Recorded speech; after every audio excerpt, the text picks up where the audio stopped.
Joshua's fighting Usyk next.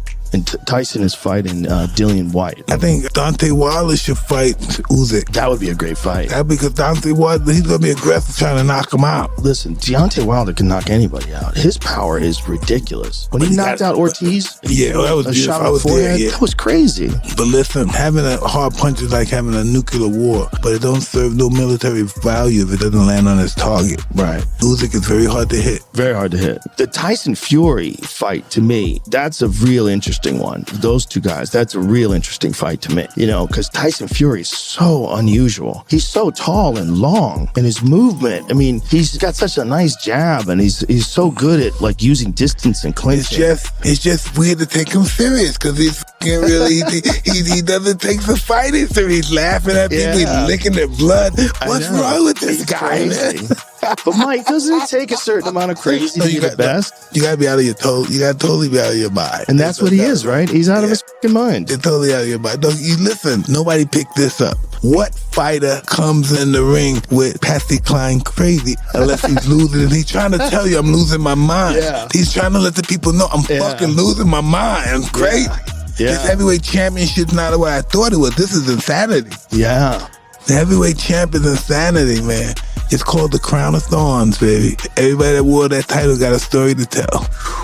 They have a story to tell, baby. He's in the middle of his story right now. You know, it's just weird how, you know, if certain people were living in biblical times, they would be prophets. Like, if he was in biblical times, he would be a prophet and stuff. They couldn't explain that. Why is he so successful in this particular...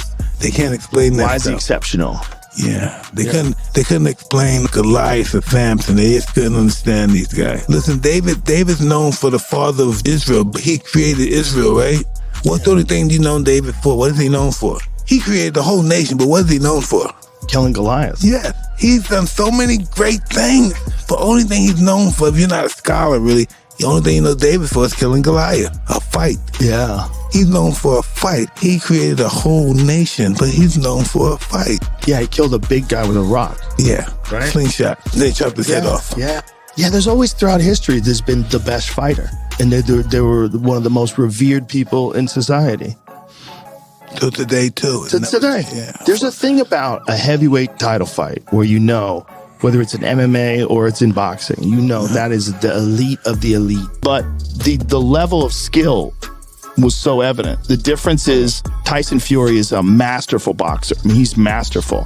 The shit that he did was amazing. And his strategy was amazing. Just stay glued to Deontay, wear on him, hang on him, make him work, and just drag him deeper and deeper and deeper into these horrible waters filled with crocodiles. Yeah. That's what he did. And almost got knocked out doing it. That's how dangerous Wilder is. Wilder is like the opposite of Usyk. Like Usyk is like this insane boxer who's like this insane footwork and motion. And Wilder kind of looks awkward at times, but if he hits you once, even if you're one of the greatest boxers of all time, like Tyson Fury, if you're he's without a doubt one of the greatest heavyweight boxers ever. 6'9", 277 pounds, and lightning fast. For a guy that big, he moves so well. His jab's incredible. His whole family was into fighting. Like, he was learning how to box from the time he was a small boy. Like, he's always known how to box. Deontay Wilder didn't even take up boxing until he was 19. And Deontay Wilder won a bronze medal in the Olympic Games a year and a half after boxing. He's a special talent, just insane power.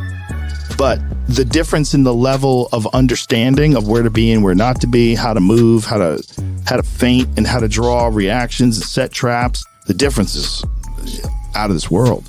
But Deontay hit so hard, it almost didn't matter. One of the things that's blown me away is all these Ukraine fighters that have taken up arms. Lomachenko, the Klitschko brothers, Usyk, all these guys that are like huge superstars. They're putting on flak jackets and helmets and they're defending their country. It's wild to see. Listen, they benefit from that country. They just as right should band up and fight for it. When you see the heavyweight division today, the Usyk versus Joshua match, that's a very interesting fight to me. That's very interesting. That Usyk guy is phenomenal. He's one of the baddest to ever lace on gloves. What he did to Anthony Joshua, I was like, I can't even believe I'm seeing this. I can't even believe I'm seeing this. He did like lighter man boxing in the heavyweight division and put on a f***ing show. Look at him out there. He's like really creative.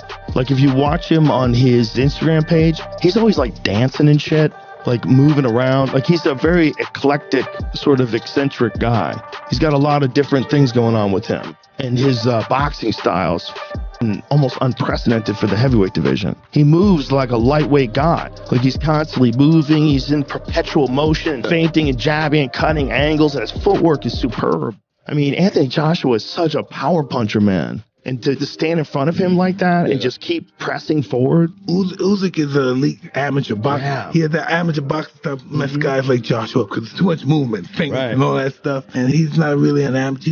He can do so much. That's why he's never a lost soul. He can learn so much. He's still learning. That's why he's dangerous, Josh, because he's still learning. Well, he definitely made an adjustment after the Andy Ruiz fight, right? He lost to Ruiz the first fight, come back, won a clear unanimous decision in the second fight. I'm fascinated to see how that fight goes down. Is that delayed because of the war? Is there like... Yeah, I think it was. See, Joshua has to know how to throw more punch. Boom, he got boom, boom, jab. Got to be like, oh, he can't just think the jab. It's got to constantly be out there and he got to turn it into something. That's the thing about Usyk he used to be a cruiserweight. He's got a lot of endurance. Like he doesn't like a big guy. He moves like a smaller guy. But Joshua needs to pick up the pace a little, just a little. Not much. Just to pick up. He's got so much damn potential. He definitely does. But he comes back from every fight that he's had better, you know? I mean, one of the most impressive ones was he knocked out Klitschko. Oh my God. Klitschko's seen better days, though. He fought great that night. True. But Klitschko dropped him first, and he came back and stopped him. That was a wild fight. Big fight, too. That was a wild fight. Big fight. Joshua's no walkover, you know? It's just that for some reason, I don't know, we expect a lot from Joshua for some reason. I guess maybe because English people are so behind and we got caught up in the bandwagon too, but Americans expect a lot out of Joshua for some reason. Well, he's an Adonis. Yeah. I mean, he's like a perfect specimen. Oh, after boxing, he's gonna have a beautiful life after boxing because he's beautiful. Yeah, he's beautiful. But his power is stunning. I mean, he has crazy power, and he's just an elite athlete.